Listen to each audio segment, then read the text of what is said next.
স্ত্রীরা স্বামীদেরকে ডিভোর্স দেয় কিনা, তো আমরা এটাও আলোচনা করেছি।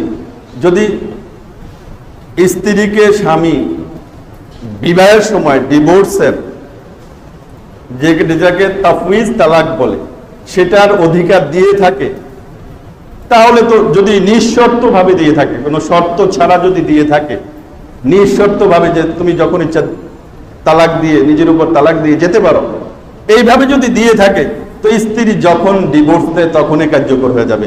যেহেতু তালাকের মালিকানা পুরুষের হয়, তো পুরুষ যেহেতু তার স্ত্রীকে, স্বামী যেহেতু তার স্ত্রীকে দিয়ে দিয়েছে, তো সেই ক্ষেত্রে স্ত্রী যদি নিজের উপর নিজে তালাক দেয়, যখন খুশি তখন, যতটা খুশি ততটা, যেভাবে খুশি সেভাবে যদি দেয়, তো সেটা কার্যকর হবে, সেটার মধ্যে কোনো সন্দেহ নাই। শরীয়তে এই অধিকার দিয়েছে তাফউইজ তালাকের অধিকার স্ত্রীকে দেওয়ার।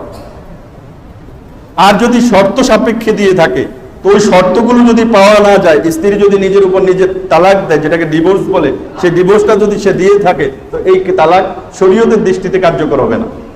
অথবা যদি স্বামী স্ত্রীকে তালাকের অধিকার না দিয়ে থাকে, এমত অবস্থায় যদি স্ত্রী নিজেকে তালাক দেয়, ডিভোর্স দেয়, তো সেটাও কার্যকর হবে না। তো এখন যদি তালাক ডিভোর্স দেওয়ার যদি অধিকার দিয়ে থাকে স্ত্রীকে, সেটি ক্ষেত্রে তো ভিন্ন, কার্যকর হবে। যদি দিয়ে না থাকে, তো এমত অবস্থায় স্ত্রী যদি নিজের মন খুশি মতো, নিজের ইচ্ছা মতো নিজের উপর তালাক দিয়ে, ডিভোর্স দিয়ে অন্যত্র বিয়ে বসে, তো এই ডিভোর্সও কার্যকর হবে না, এই তালাকও শরীয়তের দৃষ্টিতে কার্যকর হবে না, এবং অন্যত্র যে সে বিয়ে করবে, সে বিয়েটাও সহি শুদ্ধ হবে না।